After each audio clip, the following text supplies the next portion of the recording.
Hello students, today we will discuss about pulmonary embolism. The learning objectives are: we will learn facts about pulmonary embolism, we will learn about the conditions predisposing to the venous thromboembolism, risk factors for developing deep venous thrombosis, surgical procedure related to the risk of venous thromboembolism, then the contraindications of thrombolytic therapy. Why this topic is important? Because pulmonary embolism is one of the most dreaded complications in perioperative period. Many patients are at risk of developing pulmonary embolism. Why? Because of their procedure or pre-existing illness. There are multiple types of pulmonary embolism. These include venous thromboembolism, then venous air embolism, fat and debris, and amniotic fluid embolism. The patients who develop pulmonary embolism, they develop some degree of ventilation perfusion mismatch. There is increase in pulmonary arterial pressure, and this may lead to right heart strain. Because of high potential of mortality, each of the different types of pulmonary emboli disorders we should able to diagnose as an anesthesiologist. Now we will see the causes of pulmonary embolism. The thromboembolic pulmonary embolism are blood clots or thrombi that develop in deep veins of the leg, pelvis, and embolize to the pulmonary arterial system. The large clots, they can obstruct the pulmonary artery. This will lead to right heart strain. Then this will lead to failure and ventilation perfusion mismatch.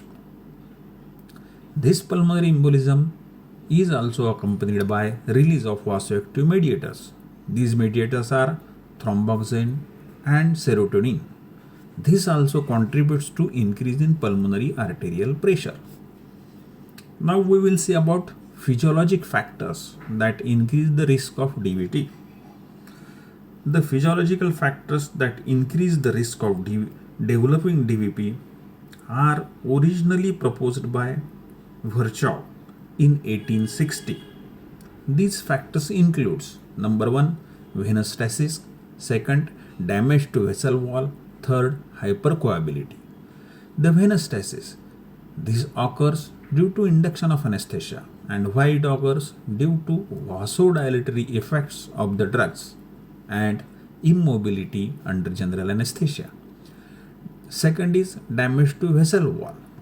Damage to vessel wall, that is venous endothelium, occurs during surgery. Third is hypercoagulability, and this is induced by stress response due to surgical interventions. Now we will see about the diagnosis of pulmonary embolism. Pulmonary embolism can be diagnosed by signs and symptoms. What are the symptoms? Number 1 is dyspnea, second is chest pain, third, cough, and there may be blood tinged sputum. These are the symptoms. And what are the signs? Signs are fever, there may be tachycardia, tachypnea, and there are coarse breath sounds. Now we will see the laboratory tests. In laboratory test, we will see ABG, that is arterial blood gases. They are not typically useful for diagnosis or ruling out of the pulmonary embolism in perioperative period.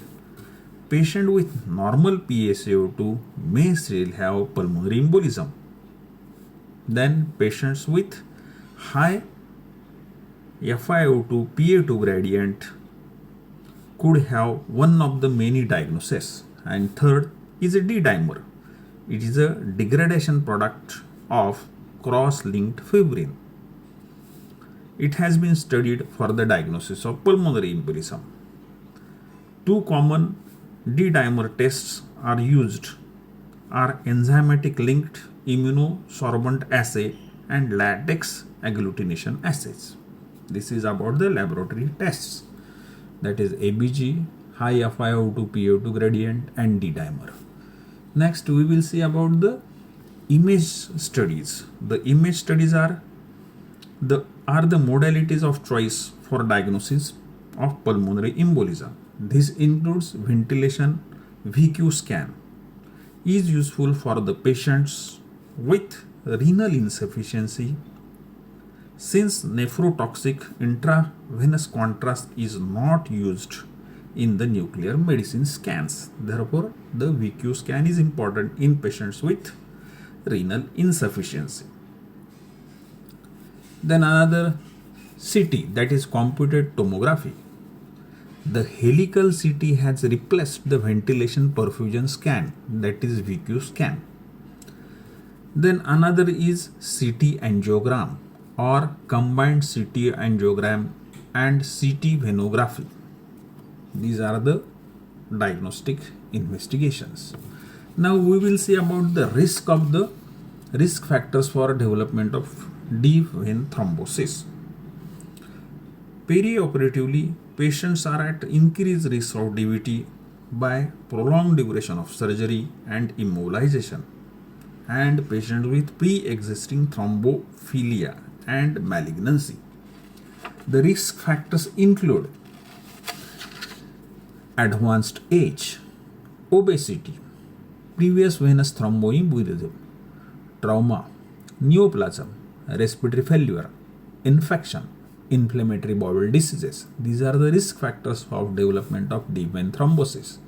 Another factors: antiphospholipid syndrome, dyslipoproteinemia, nephrotic syndrome, paroxysmal nocturnal hemoglobinuria, myeloproliferative diseases, varicose veins. Then long distance travel, prolonged bed rest, immobilization, pregnancy, limb paralysis, oral contraceptives, hormone replacement therapy, heparin-induced thrombocytopenia and chemotherapy. These are the risk factors for deep vein thrombosis. Again, other factors: central venous catheter, vena cava filters, intravenous drug abuse. These are the risk factors. Now we will see the surgical procedures related to risk of venous thrombosis. Which are the surgical procedures? They are categorized: surgical procedures and incidence of venous thromboembolism. Neurosurgery, excision, dissection, biopsy of the brain, the incidence is 2.3%. Spinal cord injury, incidence is 0.5%. Head and neck surgeries, sinus surgeries, 0.2% incidence of venous thromboembolism. Thyroid and parathyroid surgeries, there is incidence of 0.1% venous thromboembolism. Then coronary artery bypass grafting, incidence is more, 1.1%. Valve replacement, 0.5%. Then head, neck, face, end arterectomy, 0.2%. Abdominal aortic surgery has got incidence, highest incidence up to 1.7%. The GIT related surgeries, splenectomy, incidence is 1.6%. Excision of small bowel, incidence is 1.5%. And exploratory laparotomy, incidence of venous thromboembolism, 0.7%. Urological surgeries, nephrectomy, 0.4%. Gynecological surgeries, abdominal hysterectomy, 0.3%. Orthopedic surgery has got maximum incidence. Total hip arthroplasty, 2.4%, that is highest. Knee arthroplasty, 1.9%. Shoulder arthroplasty, 0.5%. Now we will see about the prevention. How will you prevent the pulmonary embolism? It is categorized: antiplatelets, compression device, regional anesthesia. Before that, we will see the diagnostic algorithm for suspected pulmonary embolism. First, we will see the sign symptoms of suspected pulmonary embolism. Then you will assess the probability and VQ scan. In this, there are three categories. Number one, high or moderate high or moderate probability with at least one segmental VQ mismatch. This is diagnostic and treat the pulmonary embolism, venous thromboembolism. Second criteria, there is high, moderate or low clinical probability with non-high probability or technically inadequate VQ scan. Then you should go for bilateral compression ultrasound. It is very useful. If bilateral compression ultrasound is positive, then you will diagnose and treat the pulmonary embolism. If bilateral compression ultrasound is negative, then what you will do? You will go for high clinical probability or significant cardiac or respiratory instability. In such cases, you will do bilateral venography. If this is positive, venography is positive, diagnose and treat venous thromboembolism. But if bilateral venography is negative, then you will do pulmonary angiogram or spiral CT scan. If pulmonary angiogram is positive, diagnose and treat pulmonary embolism. If pulmonary angiogram is negative, there is no pulmonary embolism, no treatment is related. This is the algorithm. And if bilateral compression ultrasound is negative and there is no respiratory instability, repeat bilateral compression ultrasound in 5 to 7 days. If it is positive, diagnose and treat venous thromboembolism. And if it is negative, no pulmonary embolism, no treatment is needed. This is the algorithm. Then third, there is low clinical probability and normal perfusion, then no pulmonary embolism, no treatment is needed. This is the diagnostic algorithm for suspected pulmonary embolism. Then we will see the prevention or preventive therapy for post-operative venous thromboembolism. In this primary mode of preventing post-operative pulmonary embolism is to prevent the formation of DVT. Many therapies include unfractionated heparin or low molecular weight heparin, number 1, intermittent pneumatic compression devices, and elastic stocking. We will see the preventive therapies related to the risk of developing pulmonary embolism, pulmonary venous thromboembolism. The level of risk, low level of risk, minor surgeries, age less than 40 years, and there are no risk factors. Preventive therapies, early embolization. Then moderate risk, minor surgery, patients with risk factors. Then if age is between 40 to 60 years and major surgery, age less than 40 years, and there are no risk factors. In this situation, you will go for unfractionated heparin, low molecular weight heparin, then IPC. Another is high risk, high chances, no non-major surgery, that means, and if age is more than 60 or having risk factors. Another major surgery, but age is more than 40 or having risk factors. The preventive therapy is unfractionated heparin, low molecular weight heparin can be given, and intermittent pneumatic compression devices. Highest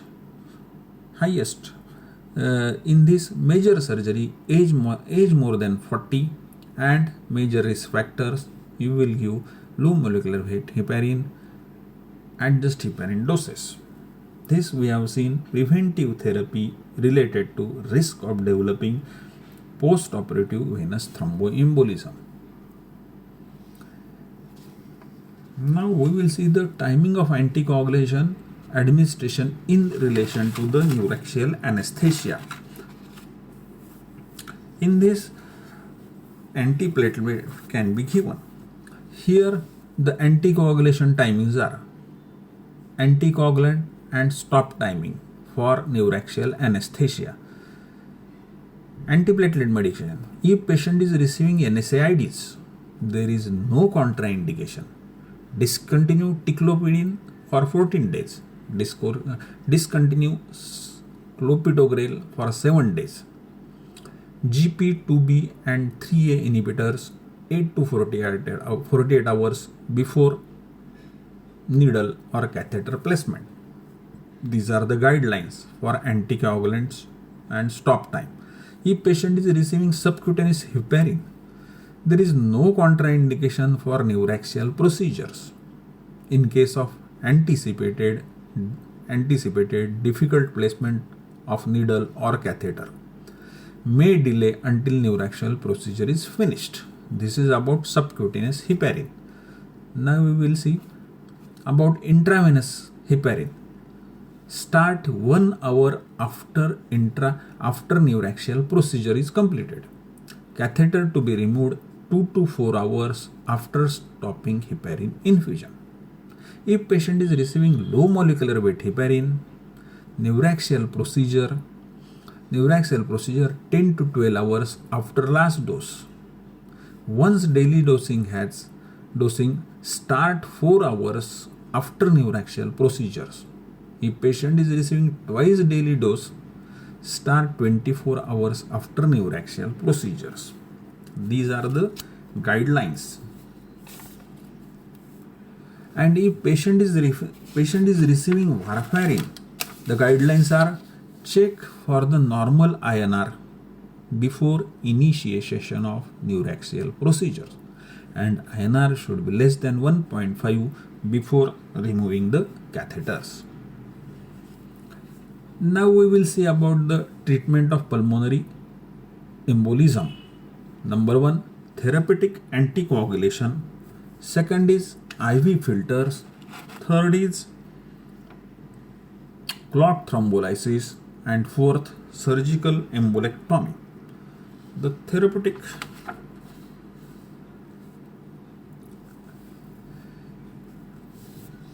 anticoagulation.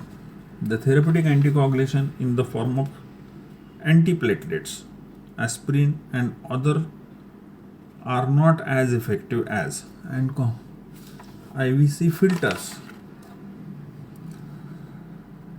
That is inferior vena cava filters, proximal lower extremity DVTs above the knee have likelihood of embolization to the pulmonary circulation. For these reasons, patients who develop a proximal lower extremity DVT should be considered for therapeutic anticoagulation. If patient cannot be anticoagulated because of recent surgery or continued bleeding, insertion of IVC filters should be considered.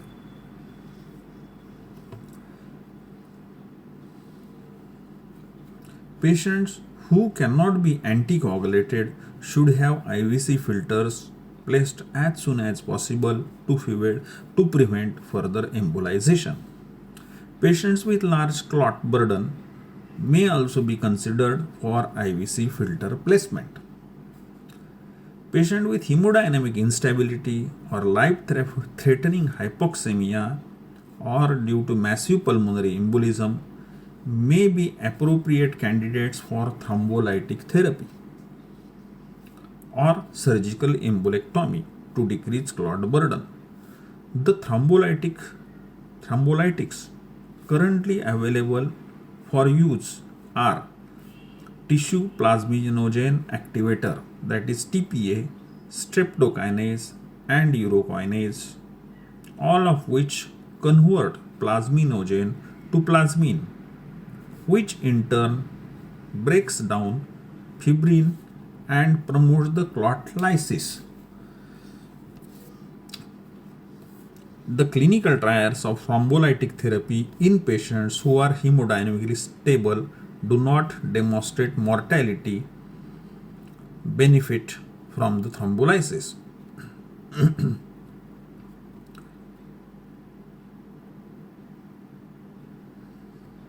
Now we will see the contraindications for thrombolytic therapy. There are two contraindications: absolute contraindication and relative contraindication. Absolute contraindication to thrombolytic therapy is cerebrovascular accidents within last 2 months. Second is intracranial procedures within last 2 months. Third, known intracranial tumors. And the relative contraindications for thrombolytic therapy is less than 10 days postpartum, surgery within last 7 days, recent organ biopsy. Then recent internal trauma, bleeding diathesis, recent thoracocentesis, paracentesis, epidural and lumbar puncture. Another is uncontrolled hypertension, systolic blood pressure more than 200, diastolic more than 110 millimeters of mercury, and hemorrhagic retinopathy. Thank you.